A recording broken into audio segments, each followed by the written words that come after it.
From the outside, it looks like your avoidant ex has moved on overnight. And you're left wondering whether this relationship was real, whether those words were true.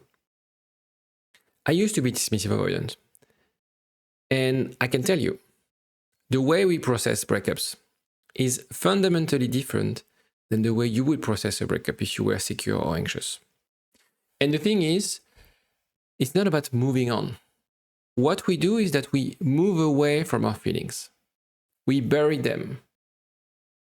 And we think by doing that, by distracting ourselves, by keeping ourselves busy, we're going to move forward. We're going to heal from our wounds. The reality is very different. And I'm making this video to explain what's going on in our mind. The fact that after a breakup, things usually resurface weeks after. And there's a delay if you compare with your experience of the breakup, which is sometimes very painful at the beginning. For avoidant, not so much. So I'm going to explain the process, our point of view, so you can adapt what you're doing, you can make sense of the situation, and finally find the relationship that works for you. I'm going to start with this illustration of the iceberg, a very famous illustration, to describe that what you see from the outside, obviously, is very different than what happens on the inside. And the thing is, after a breakup, we want to make sense of things.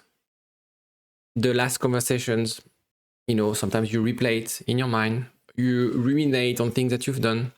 And so because you're trying to make sense of the situation, you're trying to use whatever you can find. And those elements are outside, are above the surface of the water. What you need to understand, and I think in the same way, an iceberg is 2/3 below the surface of the water, 1/3 above. This is exactly the same for avoidant. What you see on the outside, on social media, with their friends, etc., is not an accurate reflection of what's going on inside. Now, the interesting thing is that some of them, and I used to be like this, they're not even aware that there's something going on the inside that will manifest in other shape or form, but deep inside there's something going on. They're just not aware. So sometimes they bury it consciously, sometimes they bury it unconsciously. Before I explain exactly this process and these different stages, there's an assessment that I put together for you. The reason I put together this assessment is for you to gain clarity. We discussed about trying to find data. So this is kind of very objective, there's no biases towards your ex or towards yourself, to figure out whether it makes sense to repair this relationship, whether it's the right time to reconnect with your ex. So you'll have a green light system telling you whether it's the right time, should wait, or do something else. Have a look, it's totally free. The idea is to give you some clarity on your situation, because what I'm about to say might be irrelevant if you have a low score on this assessment. So the stage 1, anything probably the most painful when you're on the other end of that breakup, is this idea of autonomy rush, is this idea of I finally get what I wanted. Not that they wanted to break up with you, not that they wanted to be away from you, but you have to understand that for an avoidant attachment person, their coping mechanism, the way they deal with problems, is to be back on their own, is to seek independence. The problem is when they do that in the context of a relationship, that means pushing you away. And so it's very sort of, again, it's a coping mechanism. So it's very like an impulse of I need my time. I can't breathe. I can't make my own decisions. I'm feeling trapped, etc., etc. And so those few days, they are very busy. Going to the gym, new routines, being super active. Maybe they wouldn't go out, but now they're going out. They would not necessarily be active, and now they're going to the gym every day, etc., etc. And from the outside, it looks like, hold on, they're living their best life. I'm suffering, I'm in hell right now, crying at home, and they are simply living their best life. No, it's just that if you can learn something from Avoidant, is that they manage to use their environment in the right way. The problem is that they distract themselves without doing the work. So right now, if you're watching this video, I'm pretty sure you're focused on the work, and that's great. And it's important to also understand elements of the environment. And throughout this video, I'm going to explain what you should be doing, what you should not be doing. Right now, rather than comparing your state of mind, comparing what you're doing, your experience with them, sleep well, eat well, be active, write what you want and don't want in a relationship. At this stage, specifically the first few days, don't say anything about, I want clarity, I want a conversation, I need answers, etc. It will backfire and you're going to prolong your opportunity to reconnect with them. And again, it's something that I discussed in the assessment, because we're going to assess when the breakup occurred. The stage number 2 is the control mode. Again, on the inside, their experience is like, okay, I'm back to normal. I'm fine. I survived. Seems like it was the right decision. Again, they will keep themselves busy. So avoidance, sometimes, a lot of avoidance are workaholic. The reason they're workaholic is because in the workplace, you can be in control. You don't have to be intimate with people, right? Keep yourself busy, give you a sense of purpose, right? But in relationship, you don't have those things. You have to open up. You have to discuss about intimacy. You have to negotiate. So obviously in the workplace, you have to negotiate, but sometimes if you have a manager's role or things like that, you can sort of, okay, this is what I'm telling you to do. And so again, this is where you will struggle making sense of things. You know, they got this promotion, they're working on this conference or whatever. So they must be fine. Yeah, on the outside, they're fine. And they are thinking they're fine. And we'll discuss in a second, because it's not going to be like this forever. You think, oh, they have everything sorted out. They have that structure. And this means they're emotionally stable. Because deep inside, you want this. I want stability. I want that structure. I want to be able to go at work and be productive and get, fight for my promotion, etc. But right now I can't, because I can't sleep. I'm always thinking about that. I'm depressed, I'm anxious, etc., etc. Again, this is just the stage number 2. What you have to do is, again, trying to mirror what they're doing. Kind of fake it until you make it. Maybe you don't want that promotion. Maybe you don't feel the energy. Maybe you don't feel the motivation. Fake it. And it's about faking it for 1 or 2 weeks or 3 weeks. Don't try to make them react. Because sometimes the ego is taking the lead. I want him to pay, or I want him to realize how much he hurt me. That will not pay off if you want to repair something. Right? Maybe you want to move on, and that's another story. So don't post anything to provoke. Don't try to confront again at this stage. I know you want to, and you will, but not at this stage. That's why it's important for you to understand the dynamic and this point of view. Because if you don't align your approach to where they are emotionally, where they are in the process, you will never solve anything. I often say relationships are very simple, very easy. You just have to meet your partner's need. That's it. Right now, what they need is not a confrontation. It's not to explain themselves. So when you approach things, sometimes we say the right things, we do the right things, but not at the right time. So the timing is very important. That's why I want you to, be aware of those stages. Then you have another stage, which is like checking the parameters, the perimeters. So inside, I'm okay. Am I really? I don't know. Because now when I get back home, I'm not sure. So we shift from a state of I'm sure that was a great decision, to a state of, it's not about regrets, it's about, there's something, right? It's, for avoidant, it's always like very subtle. It's not like, oh, something like, very painful in their gut. It's like, there's something strange. And for me, when I realized like there was something not wrong, but like I needed to work on my emotional intelligence and being able to connect emotionally and stop having superficial relationships. It's not something that I was in pain and crying in bed. It's just like I realized there was a disconnect between myself and the rest of the world. And so I had to sort of intellectualize this part.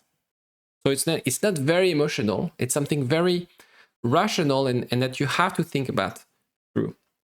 And so again, that's a massive difference between people who have an anxious attachment style and people who have an avoidant attachment style. We avoidance, the pain and the discomfort and the anxiety is not so much at the forefront, but it's something very unconscious, something quite slow, dormant. And that's why you have a lot of my clients, they've been they dated or they are dating someone who's avoidant, who's been avoidant for 60, 70 years. And they have this sort of, they're not satisfied with life, but they don't know exactly why. That's because they numb everything. They put everything on the side, distract themselves. They're busy at work. They think like, I have this great job, this great company, I want at life. But then when it comes to their relationship, their intimate relationship, they're just clueless. So the way, and again, I know you're really into like finding the signs.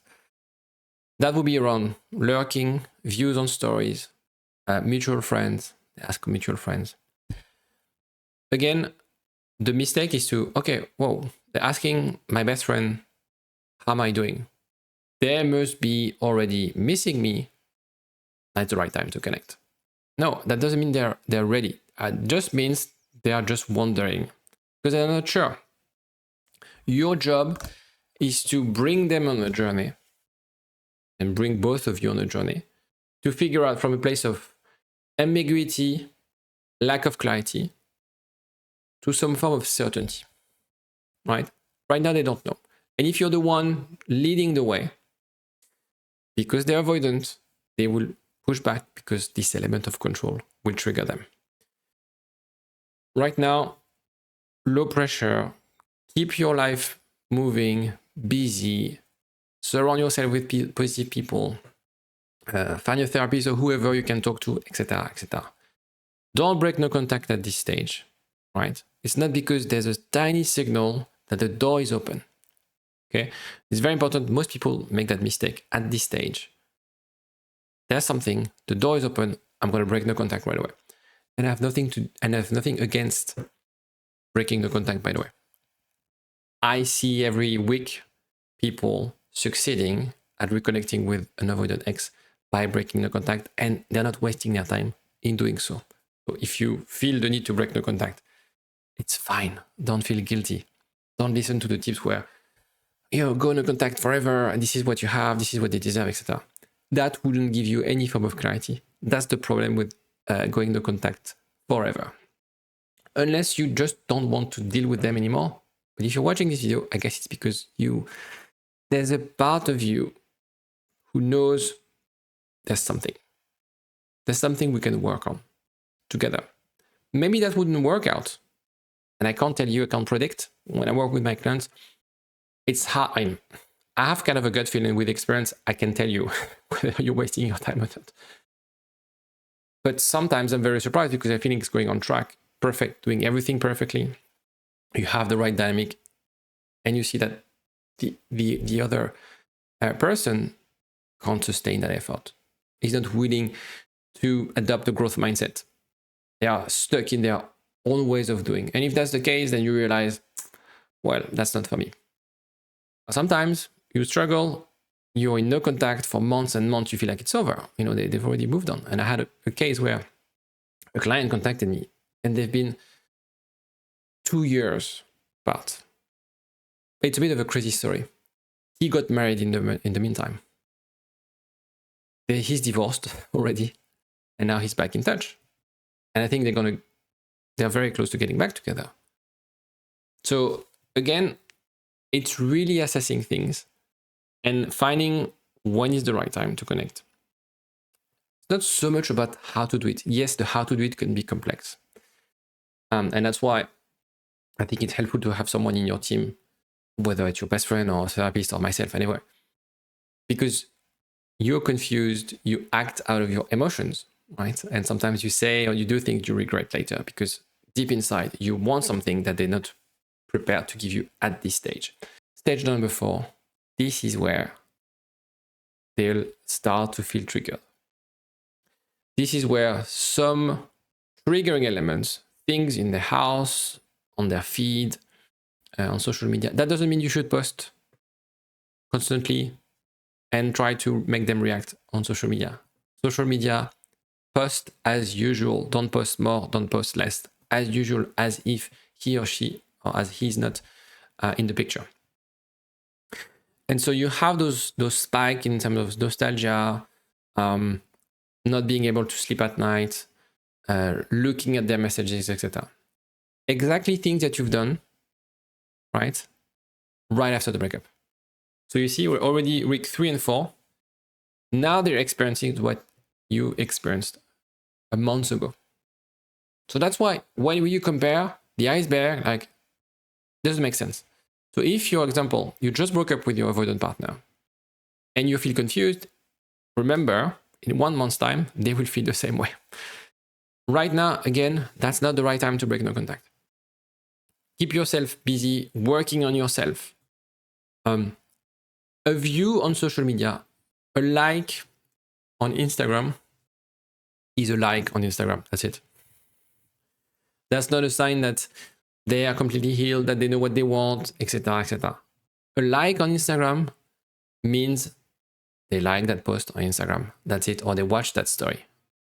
That's it. Stage number 5 is what I call the story war, and where they have 2 voices. So I mentioned that we always have voices in our head. This one, you have two of them here debating. One is, we're not right for each other, we were wrong for each other. The other one is, that was not that bad, right? So they try, there's this avoidance side focusing on the flaws.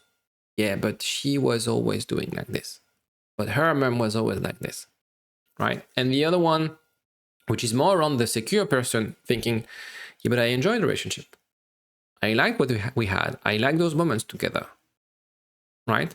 And so it's not that the logic will determine the outcome, because, by the way, I was about to say none of our decisions, but most of our decisions are unconscious when it comes to a relationship. At this stage, what you should be doing, continue to be doing what you're doing best, living your life, being with friends, etc., etc. It's not the time to reach out. It's not the time, again, to seek answers.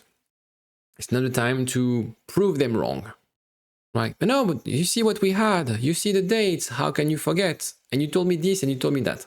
That will reinforce the avoidant voice in his head. It's very important. Again, it's not the right time. Then it's where you have those moments of loneliness. So being avoidant doesn't mean that you like being alone all the time. This is where there's an element of like, I want to be alone. That's my coping mechanism. That's where I feel safe. But then over time, I feel disconnected. And I don't want to be living a life alone completely. Or if that's the case, then they're definitely not partner material and they wouldn't be in relationship in the first place. That's why you feel like evenings, I'm back at home, okay, I'm playing video games, I'm watching Netflix, but it's kind of meaningless, right? I remember feeling this way.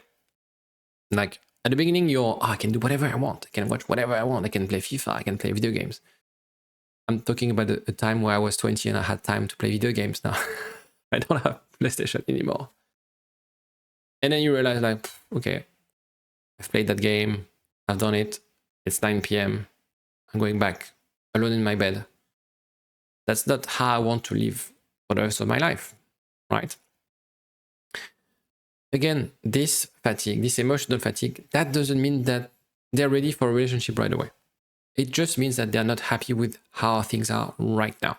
And it's the start point, right? People usually act when they are dissatisfied with a current situation where something is painful, right? Unfortunately, we act more out of, I want to escape this state than I want to invest or work towards something. What you do, maintain no contact. You assess, it's very important, is the assessment over weeks, not nights, not days. It's like looking at the trend. When they text you at 1 a.m., you should not be their emotional support, right? Don't replace the role of their therapist. Don't be there for them for emotional support, because that what will create is this idea of you're around whenever I need you. And also, why would I want a relationship if I have you to meet my needs in terms of support, emotional support, etc.? Okay, they need to want you, the whole of you, and not just be the hotline whenever they feel bad. Because usually men who are avoidant, they're only confident, the only person they talk to about deep things are their partners. Okay, they wouldn't have necessarily a friend, a female friend or a mate, where they would talk about their fears, how unhappy they are at work, whatever, etc., etc. Don't be. Sometimes people make this mistake. Yeah, but they're connecting, and if we connect at this stage and they are share about their, yes, it's one way to connect, but unfortunately that's not sustainable, or you need to escape this at all costs. So again, this is where you have to have those boundaries in place, not to fall into a trap where you're stuck being on the hook, you're stuck being the ex-girlfriend who's nice, ex-girlfriend I can rely to, etc., etc. Stage 7, this is where most people struggle. This is where most of the content is focused on YouTube and Instagram, is the breadcrumb. The idea of, okay, I'm going to reach out, I want to contact, but I'm not sure. Now, again, you could be the one breaking the contact if it's been 10 weeks, etc. after the breakup. Again, depending on a lot of factors, but that's usually around that time. And you're going to talk about things. How's your project? The thumbs, the heart, talking about logistics, talking about, your work, your parents, etc. It always starts like this.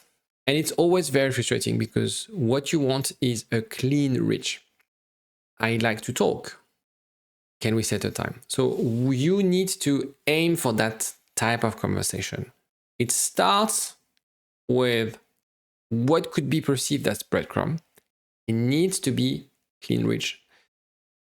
The only way you can create that dynamic is by rewarding click recon only. When I say rewarding, it's interesting because in the context of anxious avoidant, when I work with my clients who are dating avoidant, I want them to be the role model.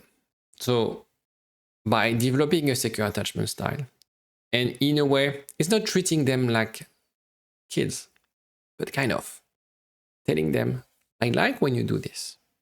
Why? Because they have no clue, right? Is it good? Is it right? I like when you do this. I appreciate that you asking me this, telling me this, etc., etc. Whenever you feel it's breadcrumbs, you ignore. You don't feel like they are sending me something. It's a signal for me to escalate. No, you follow, you reward.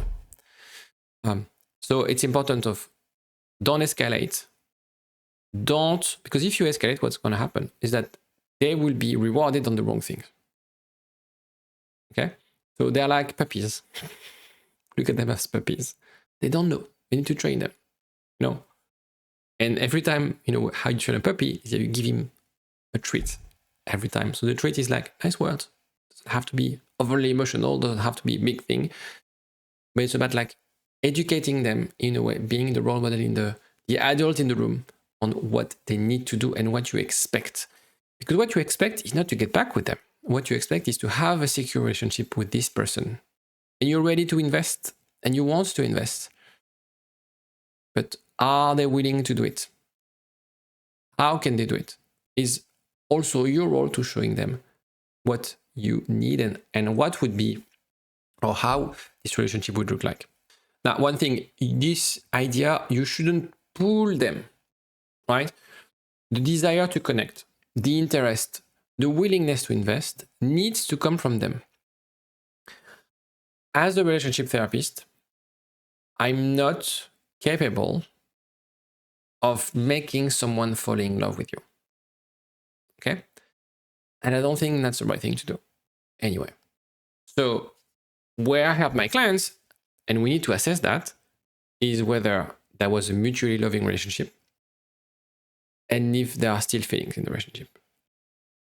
If people don't have feelings anymore, honestly, regardless of the relationship therapist or whoever will help this couple, it's very, very hard. Now, in the context of anxious avoidant, a lot of breakups are around a clash of attachments. So it's about like, how can we address this part? How can we repair our respective wounds and then create a secure relationship? Because it's not about feelings. It's just about how we function.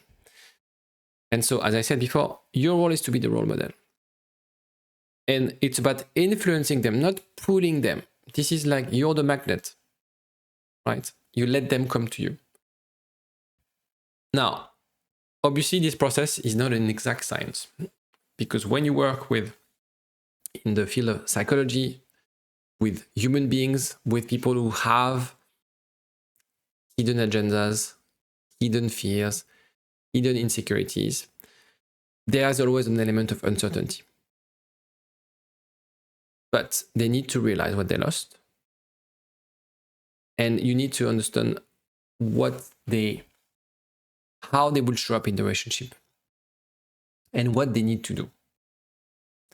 In other words, look at this breakup as I used to desperately want them back because I suffered, because I love them, and I still do. They disappointed you. They broke your trust.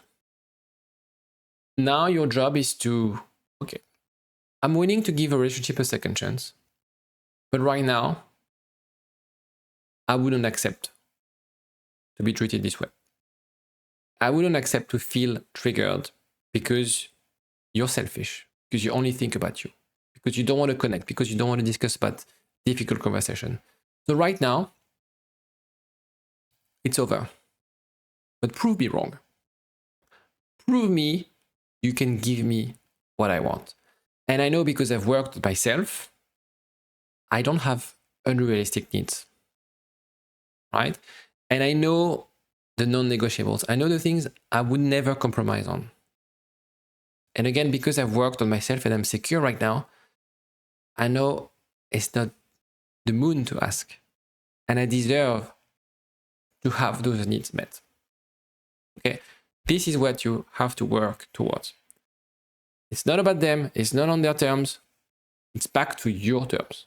And you're assessing the relationship this way. This is where we come to the stage 8. Path A, return. Return where it's consistent. Where you don't talk only at 2 a.m.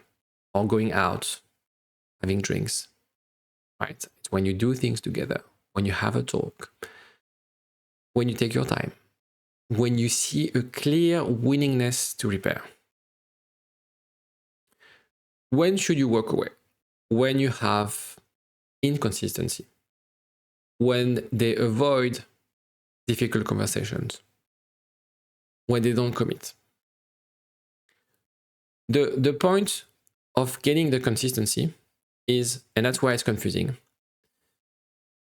sometimes the path A looks a bit like path B because you have to start with some intermittence, some ambiguity. And your job is to add layer of clarity week after week. This process can take a lot of time. It doesn't really matter if it takes a lot of time as long as you have the confidence that you're going in the right direction. So for instance, I have a client, she's back in touch with her ex. She got back in touch with him 2 months ago. and they are seeing each other once a week. They are very busy. They are. She's a nurse. He also works at the hospital, etc. And that's fine, because between their dates, they text each other. It started with one text per week. Now it's almost one text per day. Right now, they're not talking about intimate things, but it started with a gentle hug. Now, bigger hug when they see each other. They're holding hands, etc., etc. And it's about creating that element of consistency. I know they're going to get back together. I have no doubt about that. And the fact that they take things slowly is a proof that she understood, okay, I'm secure. I'm not there yet. One step at a time. What we have right now is not what I want, but I'm happy with what I get from it. I'm happy that he's investing, that he's showing me that he can invest, that he can open up with me. And I know it takes some time, but I'm conscious that we're making progress. That's the only thing that matters, is the progress. The idea is to look at whether you're regulated and whether he's consistent. So that's where usually when I work with my clients, we work with this element of emotional regulation. How can I be less anxious? How can I stop reacting, being triggered because of that fear of abandonment that's reopened every time he takes time to reply? He's not saying exactly what I want him to say. So the way you reconnect is you start with the logistics, talking about broad things, small talk. Then you increase that level of intimacy, voice call, meeting up, etc. And then you have different meetups. It's not one date that will repair everything. And what you have to do, and I think that's probably the hardest part, is not to label, we're back together. For example, the example of my clients, I'm not telling her, I know they're going to get back together. And actually, I hope she doesn't recognize herself. She's not labeling anything. She's just like taking day after day. Right now, she doesn't feel like she needs a relationship. Right? She's not desperate to get back in with him, because she knows, what's the point? If I feel that he's not investing, if I feel I don't get what I want. So she's 60, he's 65. Doesn't really matter. In a way, she's confident that if it doesn't work out with him, he'll find someone else. So the point is like, okay, I'm assessing right now, right? And right now, we're having a good time. We go for walks, we go to the pub, we have a good time. We get back home, we have our grandkids, etc., etc. So it's again, we're not in a relationship, we're not back yet, we're having a good time, and I don't feel triggered when he leaves back and he goes back to his house and we're not staying together. I'm fine with it, right? This is like the new sort of state of things. What you'll see versus what he feels. You see calm and productivity. He feels avoidance, relief. Okay. You see silence. He feels control, uncertainty. I think this map is really like, if you have to summarize like your experience and clashing the kind of the myth of what you're looking at. When they send message at night, it's just like testing. I'm just like poking you, not taking any risk. There's no commitment. There's no investment. When you have this clean invite, this sort of, okay, let's meet up, he will freak out. Trust me, he will freak out. But that means that he's ready to take risk, right? Again, there's always this element of like, I don't know what I want. I'm scared that I'm going to make her suffer. I'm scared that we're going to have a conversation that I don't want to have. But I feel so strongly that I need to do something because I can't let you go. So I will take the leap of faith. So how to assess if it's working out? How to assess whether you should get back with them? I've put together this kind of very simple green light, red light thing. Texting at night, no plans, no warmth, that's red. Blames you, don't want to talk about the specific, being very secretive, rush. So it's elements because sometimes people misread this. Rush into intensity. Let's get back together. Having sex right away. And then they disappear. What you need to see is the 3 elements. Doing things together during the day. Follow through. Steady. You don't have to chase after them. They take accountability. They name the feelings. They express things. And in terms of pacing. So taking your time, repairing things together. The 3 ones that I mentioned, obviously, you're not going to be mastering this, right away. The point is to see, for example, like repairs. You might not be the expert communicator right away, but you see that there's effort. There's a massive change between what you had and the dynamic that you had before with him. What you need to do in terms of, okay, I understand their experience is different than mine, but still, like I'm struggling right now. Right now, the environment takes a very important role. As I said, the avoidants are great at creating the right environment, keeping themselves busy. So sleeping well, it sounds like very obvious and a bit cliche, but once you sleep well, honestly, your nervous system is less at risk to, be fight or flighting all the time. Being active, exactly the same. Being outside, even though if you live in London, it's kind of rainy today. Eating healthy food, having healthy habits, etc. Again, it sounds very cliche, but it will affect your physiology, your nervous system. And if your body feels well, it's easier to feel resilient, to feel motivated. Now, the cognitive element is around replacing rumination, dwelling on the past, and shifting those things with something active, with something productive. I mentioned walk, gym, cook, but it could be also journaling. Journaling.